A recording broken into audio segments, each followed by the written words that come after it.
Hey there, it's me Eden. If you are new to the channel, then please subscribe to my channel and visit my Patreon page for early access, link in the description. Her knapsack was still slung over her shoulder, her fingers gripping the strap so tightly her knuckles ached. She was inside now. That was the first step. But leaving wouldn't be so easy. The door clicked shut behind her. Mom turned, her smile still in place. Not forced. Not hollow. Just there. "You must be freezing," she said. "Come, sit by the fire." The others peeled away effortlessly, slipping into the different rooms like this was just another night. Julie shrugged off her coat, hanging it by the door. Iris and June disappeared down a hallway, their laughter already fading. Tina headed toward what must have been the kitchen, the sound of a refrigerator door opening somewhere beyond. But Ginger stood rooted. Fire. Warmth. An easy offer. She had seen it before, people extending kindness only to take something in return. Nothing in life was free. Mom must have noticed her hesitation because she chuckled softly. "You don't have to be afraid, sweetheart." "I'm not afraid," Ginger said automatically. Mom tilted her head slightly, as if she could see through the lie. "Then come sit. Just for a minute." Ginger clenched her jaw. If she refused, it would make her look paranoid. If she accepted, she might be walking into something she couldn't escape. She forced herself to move. The living room was massive. The kind you saw in old houses that had been built when space wasn't a luxury. The walls were lined with bookshelves, stuffed with thick, worn novels and encyclopedias. A fireplace crackled at the center, flames licking hungrily at the logs. Plush armchairs and a long couch faced it, arranged in a way that felt casual. Inviting. The kind of room families gathered in. Ginger didn't sit on the couch. She perched on the very edge of an armchair, her back straight, her hands gripping her knapsack. Always ready to run. Mom settled into the chair across from her, studying her the way someone might study a bird with a broken wing, curious, gentle, but not intrusive. "You remind me of myself," she said finally. Ginger's stomach tightened. "You don't know me." "No," Mom agreed. "Not yet. But I know that look. That wariness. That fight to survive even when you don't know who you're fighting anymore." Ginger's fingers curled tighter around the strap of her bag. Mom sighed, leaning back into the chair. "No one's going to ask you for anything here, Ginger. No one's going to hurt you. You can leave in the morning if that's what you want." Ginger said nothing. "You don't have to trust me," Mom continued. "But you should eat. And sleep. We can talk tomorrow." The words were too reasonable. Too calm. They weren't the words of someone trying to trap her. And maybe that's what scared her the most. Before she could respond, a new voice broke the silence. "Is this her?" Ginger turned sharply. A girl stood in the doorway, leaning against the frame with her arms crossed. Black hair fell over one shoulder, curling slightly at the ends. She was taller than Ginger, with a face that was sharp but striking, dark eyes that flickered with curiosity and something else. Something unreadable. "This is Ginger," Mom confirmed. "Ginger, this is Pip. She's your roommate." Roommate. Ginger's pulse spiked. She hadn't thought that far ahead. She had assumed she would be given some corner to sleep in, some couch or empty bed. Not that she would have to share space with someone else. Pip smirked. "She looks like she thinks I'm going to eat her." "She's had a long day," Mom said simply. Pip rolled her eyes, but pushed off the doorframe. "Come on, then. I'll show you the room." Ginger hesitated. "Go on," Mom urged. "I'll bring you something warm to drink." Ginger swallowed hard but stood, tightening her grip on her knapsack as she followed Pip out of the room. The hallway was quiet, the kind of quiet that only came in houses with thick walls and heavy doors. Pip led her up a wide staircase, the steps creaking slightly under their weight. Framed pictures lined the walls, photos of different girls, some candid, some posed, but all of them smiling. Ginger didn't ask who they were. She didn't want to know. Pip pushed open a door at the end of the hall, flicking on the light. "Home sweet home," she said dryly. Ginger stepped inside. The room was bigger than she expected. 2 beds, 2 dressers, a window with curtains drawn tightly shut. There was a bookshelf packed with paperbacks, a small lamp on each nightstand, and a thick, patterned rug covering the wooden floor. Pip flopped onto one of the beds, the one closest to the window. "That one's yours," she said, nodding to the other. Ginger hesitated. She had slept in a lot of places. Dirty mattresses, cold floors, cramped cars. This was different. This looked like it belonged to someone. "Don't worry," Pip added. "I don't snore." Ginger didn't respond. She set her knapsack down next to the bed but didn't sit. Her body was wired too tight, her nerves still buzzing. "You can unpack if you want," Pip said, watching her. "Or not. Doesn't matter." Ginger shook her head. "I'm not staying long." Pip smirked. "That's what they all say." Ginger shot her a glare, but Pip just stretched, lacing her fingers behind her head. "Relax, newbie," she said. "I'm not gonna bite." Ginger didn't relax. She didn't trust the easy tone in Pip's voice, the way she spoke like she had seen this all before. Because maybe she had. Maybe every girl that came through this house sat in the same room, in this same chair, telling themselves they wouldn't be here long. And maybe, just like them, Ginger was already in deeper than she realized. Ginger lay awake long after Pip had fallen asleep.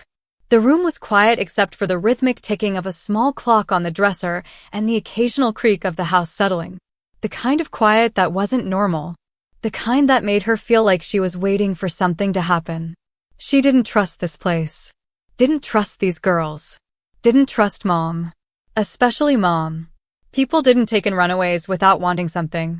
And the more perfect this house seemed, the cozy beds, the warm food, the easy smiles, the more she braced herself for the catch. She turned onto her side, staring at the shadows stretching across the ceiling. If she was smart, she'd leave first thing in the morning. Get out before she got comfortable. Before this place started to feel real. But where would she go? She could still feel the cold from that park bench in her bones. The emptiness of having nowhere, of knowing that every street, every alley was a dead end. Her fingers curled into the blanket. She hated feeling trapped. But she hated feeling lost even more. A soft sound broke through the silence. Ginger tensed, her breath catching in her throat. She turned her head slightly, her eyes adjusting to the darkness. Pip stirred in the bed across from her, rolling onto her back. Still awake. Pip's voice was quiet, but not groggy. She hadn't been fully asleep either. Ginger hesitated. "Yeah." A pause. Then Pip sighed. "Yeah, me too." They lay there, neither speaking, just the sound of the clock ticking between them. "You think too much," Pip said finally. Ginger frowned. "What?" "I can hear it," Pip said. "The way you breathe. The way you hold yourself so stiff. You're overthinking everything." Ginger bristled. "I'm just being careful." Pip turned her head toward Ginger's bed, though in the dark, neither of them could see much. Smart, but exhausting. Ginger didn't respond. After a moment, Pip sighed again and rolled back onto her side. "Whatever you're running from," she said, voice softer now, "it's not here." Ginger didn't say anything. Because Pip was wrong. It was always here. It was in the way Ginger's body still flinched at loud noises. In the way she still expected to feel hands gripping her wrists too tight. In the way she still thought about bolting every time someone got too close. Some ghosts didn't need a house to haunt. They followed you everywhere. She squeezed her eyes shut, willing herself to sleep. The smell of coffee and something sweet pulled her awake the next morning. For a moment, Ginger panicked. The soft blankets, the unfamiliar room, it all threw her off. Then last night came rushing back. The van, the house, Mom. She sat up quickly, pushing the hair from her face. Pip was already up, pulling a sweater over her tank top, her dark hair a messy halo around her shoulders. "Morning, newbie," she said without turning around. Ginger rubbed at her face, still groggy. "What time is it?" "Almost 9, Pip said, slipping on a pair of boots. "You sleep like a rock." Ginger frowned. She hadn't meant to. She hadn't even realized she'd fallen asleep. Pip grabbed a hairbrush from her dresser, running it through her tangled hair. Come on. Mom makes pancakes on Sundays. Ginger hesitated. Sunday. She hadn't kept track of the days since she ran. Hadn't had a reason to. Pip caught her hesitation and smirked. Relax, it's not some creepy family breakfast ritual. You eat, you leave. No one's holding you hostage. Ginger pushed back the covers, swinging her legs over the side of the bed. She wasn't sure if she believed that yet. Downstairs, the house was already awake. Girls moved through the halls, some dressed, some still in pajamas. There was laughter coming from the family room and the faint sound of music playing somewhere in the distance. For a house full of broken girls, it felt too normal. Ginger followed Pip into the dining room, where a long table was already crowded with girls. Plates were being passed around, coffee cups refilled. Julie was sitting near the end, gesturing with a fork as she spoke to Iris, who rolled her eyes but smiled. June was standing by the coffee pot, pouring herself a second cup. Mom was there, too, standing at the stove, flipping pancakes. It was disorienting, watching her do something so ordinary. Morning, sweetheart, Mom said over her shoulder, as if she had been expecting Ginger to walk in at that exact moment. Ginger stiffened at the word sweetheart. She didn't correct her, but she didn't respond, either. Pip nudged her toward an empty chair. Sit, she said. Eat. Ginger sat. But she didn't touch the plate in front of her. Mom slid a fresh stack of pancakes onto a plate and set it in front of her. You like syrup? Ginger just stared at her.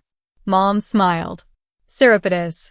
She poured a generous amount over the pancakes before moving on, handing another plate to someone else. Ginger watched her go. She didn't trust this woman. Didn't trust the way she moved through this house like she belonged to everyone in it. But the food smelled good. And she was starving. She picked up her fork, hesitating for only a second before taking a bite. It was warm. Sweet. Too good. She hated that it made her want to eat more. Across the table, Julie smirked. Told you. Best pancakes in the state. Ginger swallowed. I didn't say anything. You didn't have to, Julie said, taking a sip of coffee. Ginger ignored her, focusing on her plate. But the longer she sat there, the more her shoulders started to unknot. The more the house stopped feeling like a trap, and the more it started to feel like something else. Something unfamiliar. Something dangerous in a whole new way. Because if she wasn't careful, she might actually start to feel safe. Ginger wasn't sure when it happened. Please subscribe my channel for the next part. And visit my Patreon page for early access.